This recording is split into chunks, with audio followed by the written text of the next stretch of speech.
Hi guys, welcome to the last and final episode to my Aloha series. In this series, we are going to be painting another fruit. And if you've missed the last series, in the last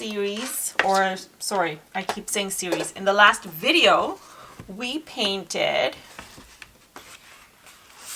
this guava or cut up guava. So I hope you guys enjoyed that. If you missed it, definitely go check it out. This is so worth checking out. The blending, the colors, it was just a really good lesson in shadowing and such as well. All right, so today's video we're going to be doing another fruit, and if you know anything about Hawaii, the main fruit, or one of the main fruits that you know you must try when you get on the island, is the pineapple. So that's what we're going to be doing. We're going to be doing a pineapple with a twist because we're going to be adding flowers. Okay, so I'm going to go over my supplies real quickly, but before I do that, I want to remind you guys, please hit that like button and hit the subscribe button if you like watercolor tutorial videos and are looking for inspiration or just looking to learn and grow, as I do a lot of these videos on the regular. And follow me on Instagram and Facebook because I love not only seeing your work but also interacting with you guys. So holler at your girl over there. Okay, so let's talk about my supplies. So for my paints, we're using the Mei Liang set of watercolors by Paul Rubens. I've been using this consistently since the new year to keep it easy for you guys and economical on your budget. So you're able to follow along, get used to the colors and such. So that's what we have. For my brushes, we've got a couple of new brushes in town. If you've watched my recent brush haul video, we've got the Blooms brush number 12, which is pretty much like a massive filbert brush. It is absolutely amazing for loose watercolor flowers. We've also got the Petals number 6. Also a fabulous brush. And then these are our tried and true Princeton Neptune number 6, and then the Princeton Velvetouch number 4. For paper, I'm using my Zen Art Supplies watercolor paper, and as usual, all the supplies I'm using over here are listed in the description below, so please feel free to check it out over there. Okay, all right, let's move on to our pineapple.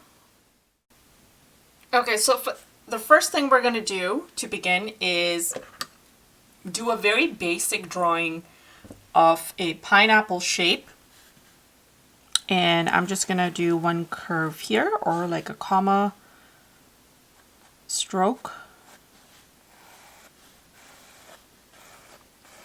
And then another one on this side. It doesn't have to be symmetrical on par, because, you know, just make it as organic as you can and as similar to a pineapple shape as possible. There we go. Very, very light, but it's there, and once I start painting the inside, you're going to see it. So this just gives me the idea of where the fruit portion of the pineapple is. We've got areas for the so-called leaves or the green stems, whatever they are at the top. If someone knows what they are called, what the correct term is for that, please let me know in the comments. I always appreciate you guys dropping little tidbits when I'm doing my tutorials and I have no idea what something is. Okay, so I'm using my Blooms brush to dampen this area, and we want to dampen it nicely. Make sure there's tons of water, that our cotton paper is going to soak in nicely. And then we're going to alternate strokes of the orange yellow and the cadmium yellow. And by alternate, I mean we're just going to allow it to dissolve into the water and kind of swoosh around. So however that happens. So I'm going to use the number 6 for that. And let's get the cadmium. And I don't know, I'm going to start at the top and just sort of do something like this. And then just allow the color to sort of move around. Because if you're new to watercolor, you'll notice the main thing about watercolor is the fact that it's the water that makes the color move around. It doesn't have, we're not looking to get the whole area done up. So now I'm going to start off at the bottom. And I would suggest trying to leave a little bit of space where there's not a lot of paint or no paint.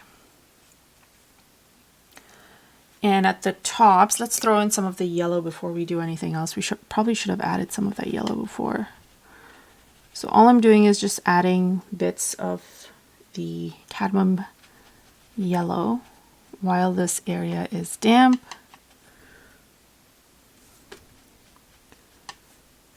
Maybe just add some at the top here, some to the side.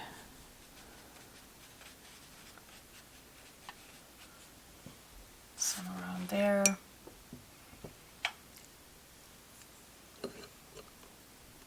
And then if you want to even throw some salt in it just to get some interesting effects, you can. We're just trying to give it a really interesting background before we go ahead and add more details in here.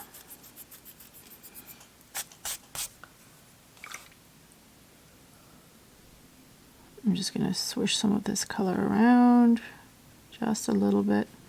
There we go.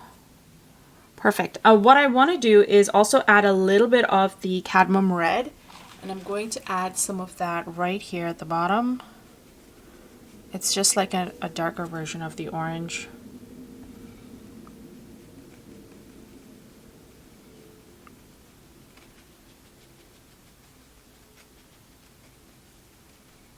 I know I threw in some of the salt already, but most of the salt is to the center, not so much to the bottom, so I'm not that worried about it. Although, why not? Let's just see what sort of effects we get, right? Might just learn something new. Okay, same thing I want to do at the top. I know the top has pretty much dried up, so maybe just leave it. So I'm going to leave the top as is. We're going to move on to doing our green bits for the top. So I'm going to use the number 6 still because I want a light background before I go into a darker one. So I'm using Tree Green, which is a nice fresh green right here. And I'm going to get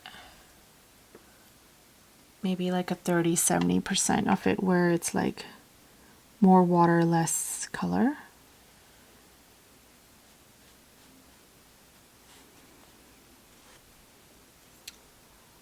Dipping to get more water.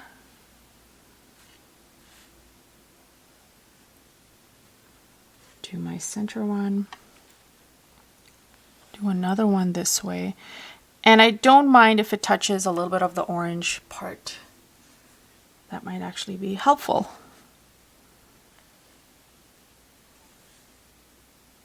Getting a little bit of hooker's green at the tip of my brush.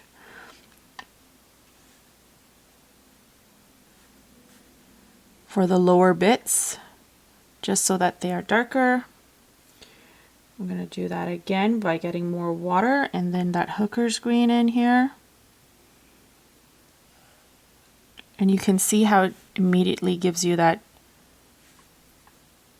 segregation, or like you can really tell it's in the foreground as opposed to the background.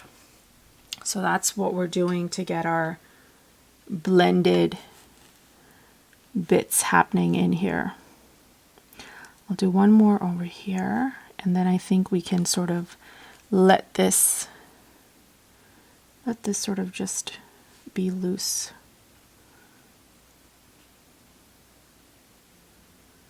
Allowing some color to sort of dissolve into these foreground bits. And then if you want to do a little bit of a splatter, actually before we do the splatter, now is the right time to sort of go in with a slightly darker color. So I'm going to take some deep hooker's green while this is damp and just sort of add some strokes right in between here.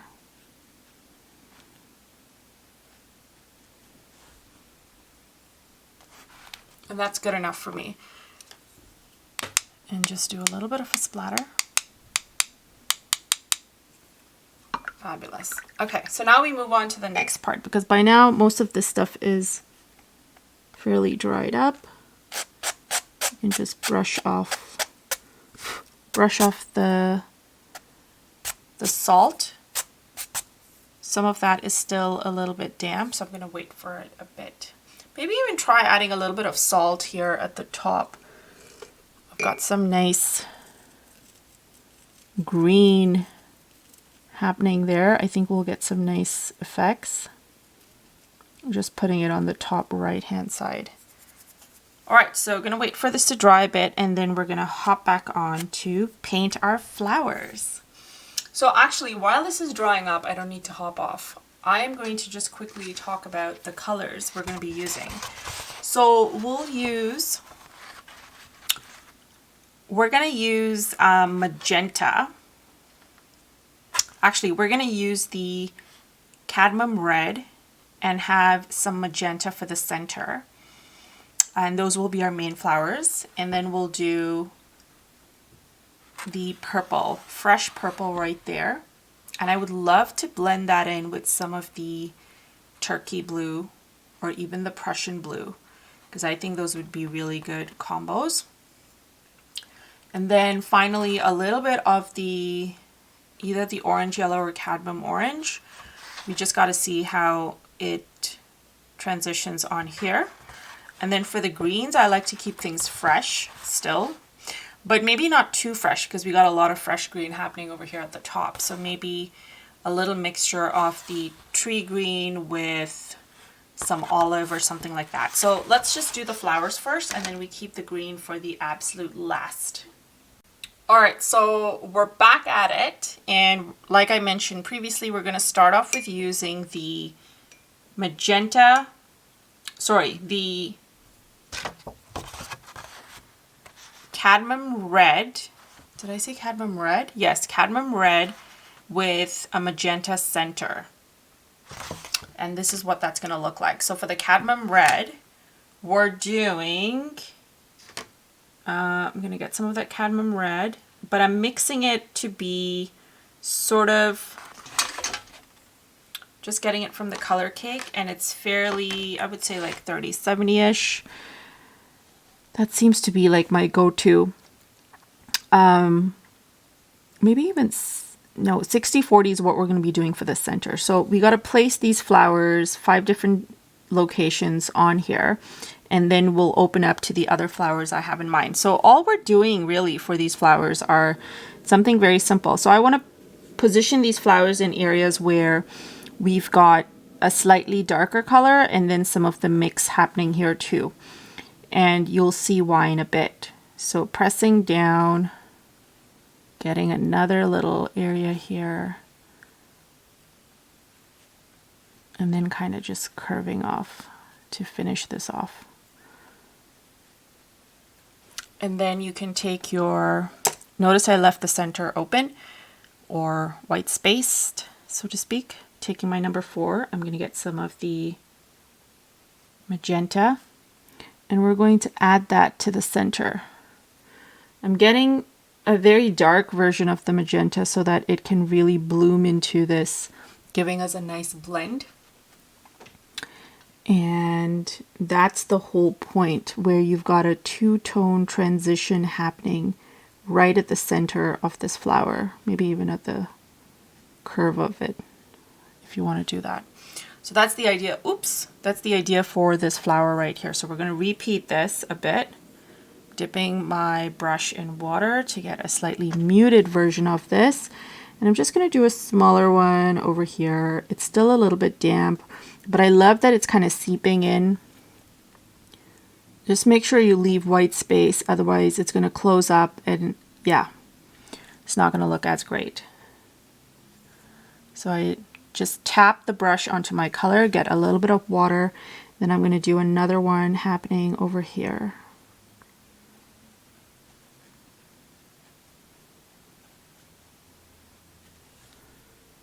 just take a little bit more color and just really throw that in there.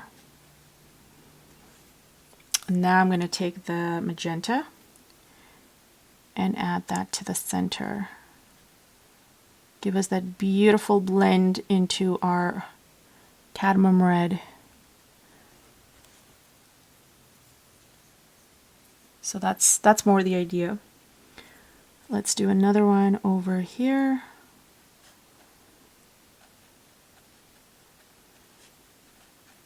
And I'm making them as big as possible so I'm not toiling away having to add tons of flowers and fillers in here. We want to have some nice large flowers, then we want to have some nice smaller flowers.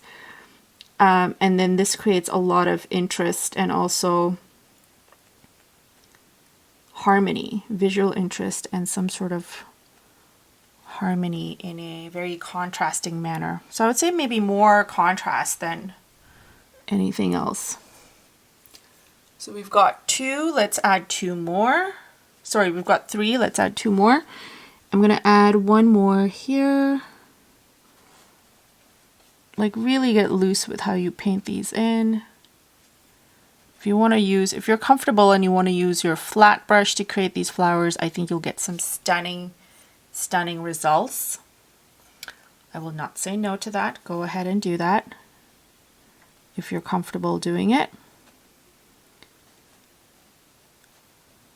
But I love this combination. It just goes so well with the background. Okay, let's do 1 more, and I'm gonna sort of do that happening here. And I'm not having it overlap too much, just a tad bit outside the corner here. And the reason being is I want to keep the shape, but I don't want it to make it look like it's getting cut off. And now we can just use whatever leftover color we have on this brush just to sort of add tiny little, like how we added that tiny flower there. Add some more red to it. Perfect. So just maybe 1 here.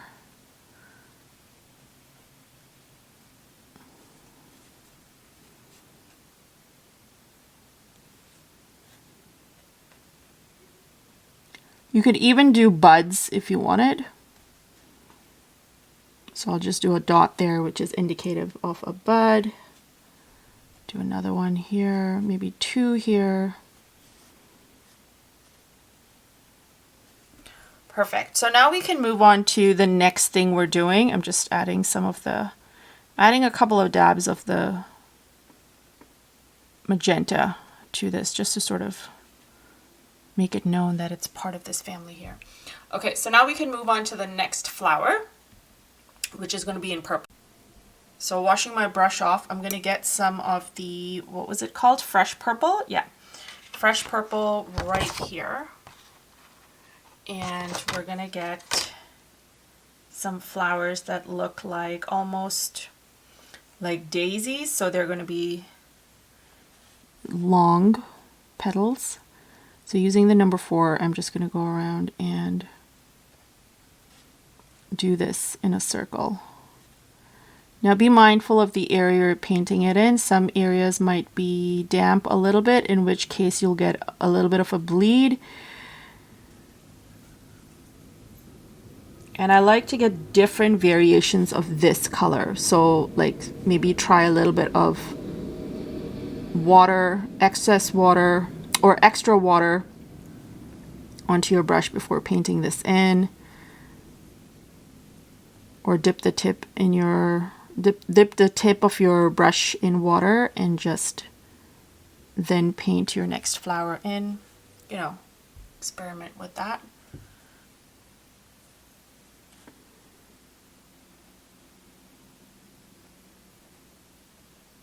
And figure out where you want these placed.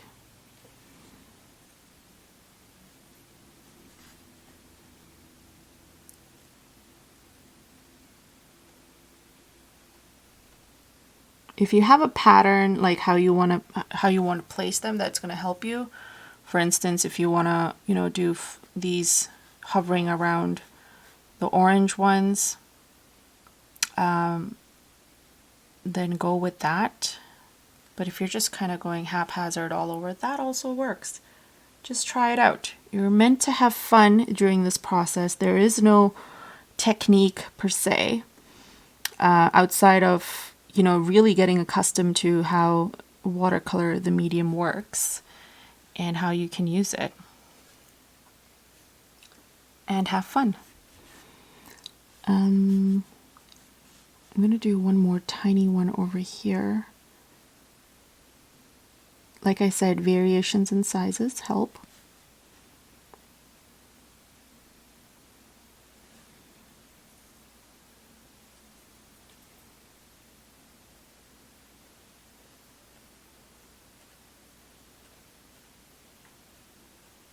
All I'm doing is just lines. I'm going to do one here at the top.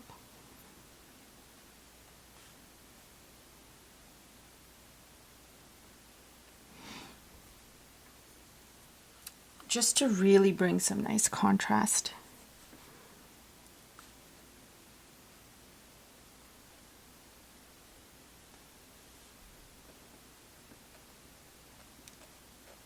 And we are getting contrast because, you know, the contrasting color for yellow is purple. And with the gorgeous yellowish oranges that we have happening here too, we've got quite a bit of that happening.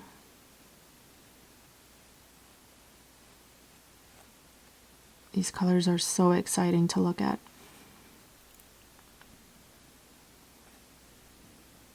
Doing a very tiny one right there. And then there's none here, so let's just add one here before we move on to doing our next type of flowers.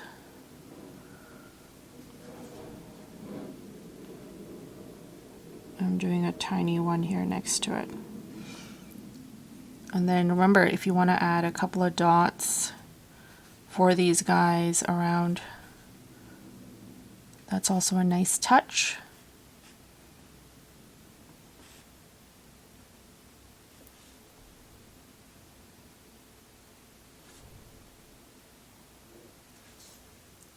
All right, perfect.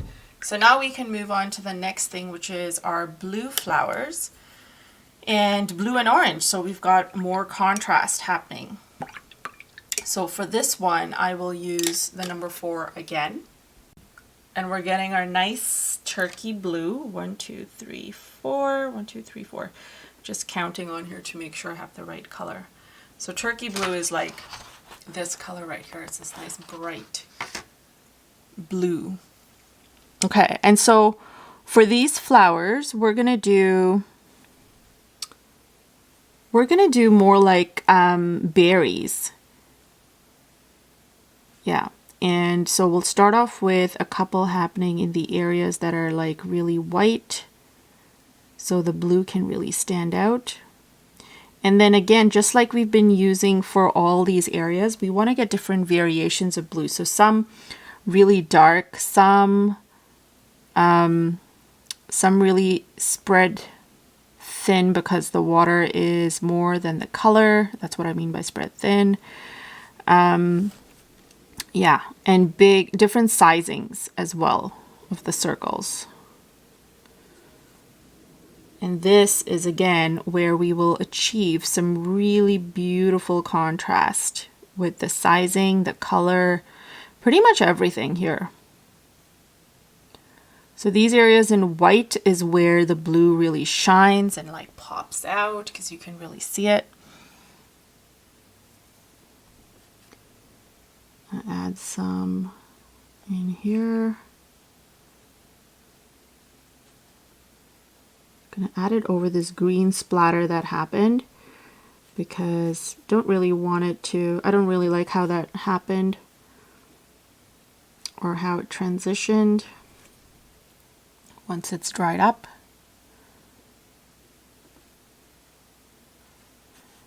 And let's see, we can do some over here too. And I'm leaving all this outside space happening for, you guessed it, leaves. We want to have room for leaves, guys, so make sure you're not taking up everything. And for the leaves, we're going to use the petal brush. Throw some in between here too.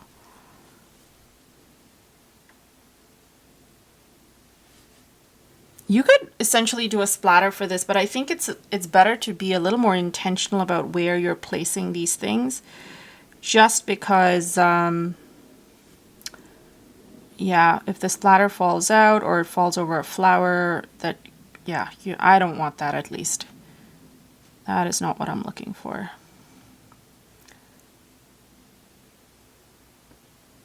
So I'm typically doing 3 at a time. Some areas I'm trying to do 4, 5 to kind of switch it up.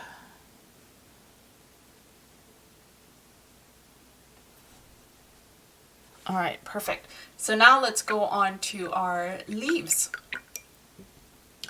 And I have my, whoops, very careful.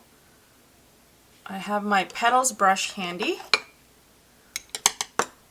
which is right here. And like I mentioned, we're going to start off with the darker looking leaves. So let's get some deep Hooker's green happening.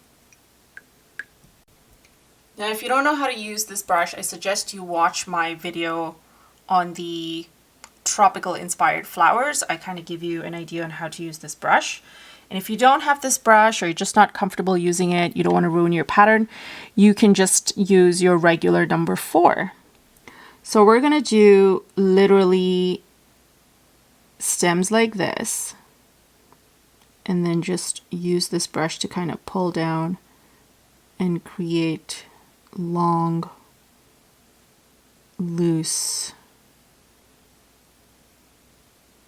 palm-like elements.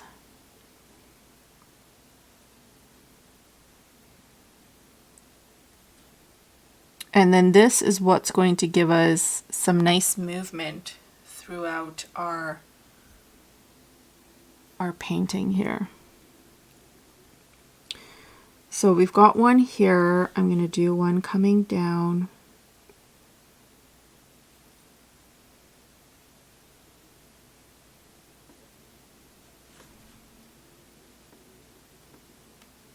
And I actually have a video on how to paint these with your regular brush.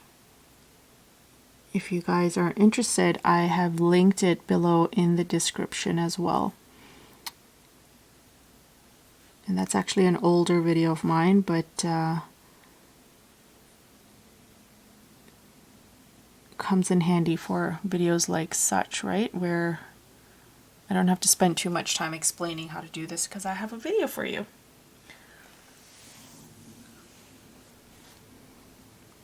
All right, I'm going to place a couple over here and then I'll be right back so you can see what that looks like.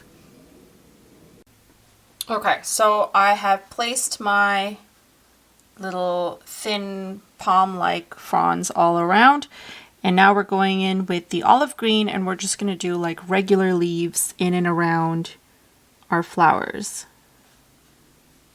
So this area is quite large here, so I'm going to make sure I got a nice big leaf.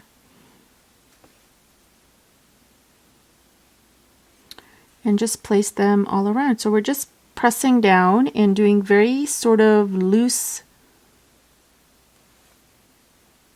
dabs almost, you would say, of color. And those are going to be our leaves. I'm going to do one here just at the side. We've got a beautiful mishmash of colors to create our beautiful little Hawaiian tropical pineapple. Another leaf over here, another one here, just a semblance of a leaf here.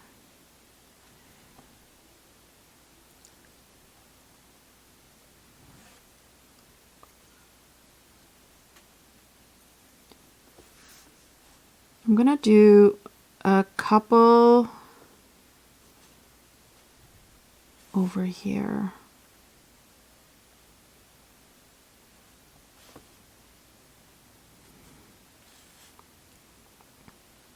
making that one longer because we got all that space. We don't need to be shy.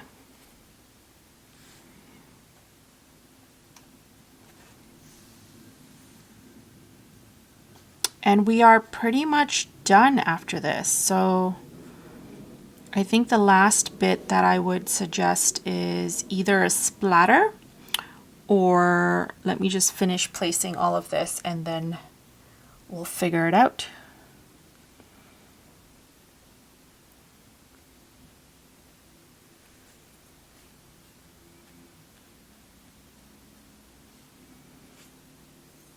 I'm going to do one more over here on this side and then we are good.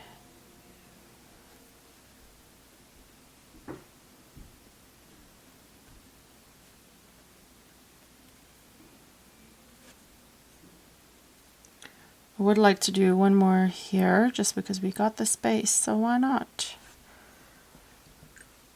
Maybe some purple flowers can go right in there. I'm just going to get a little bit of that purple and just maybe add one here.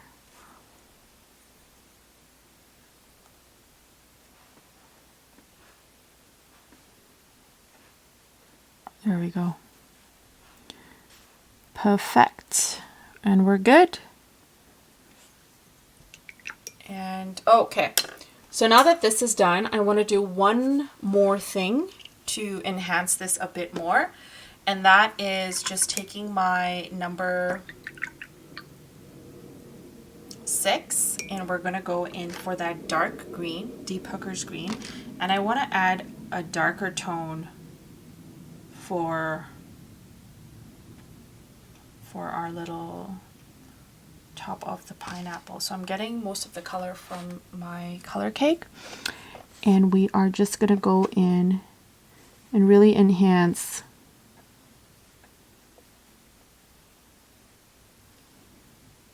these front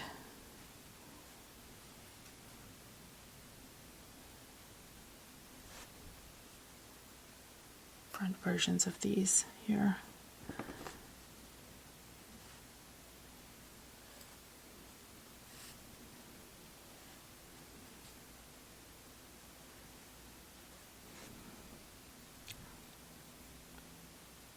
Make them, if you can give them a little bit of whimsy in them, why not?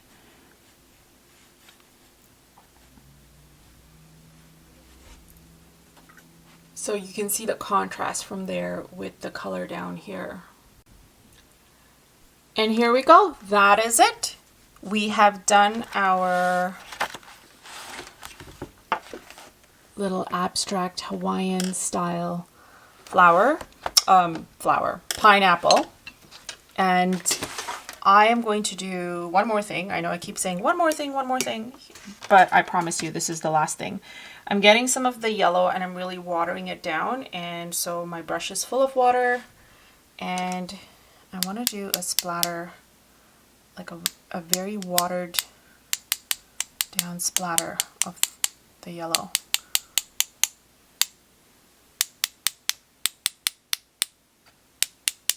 And give it that beautiful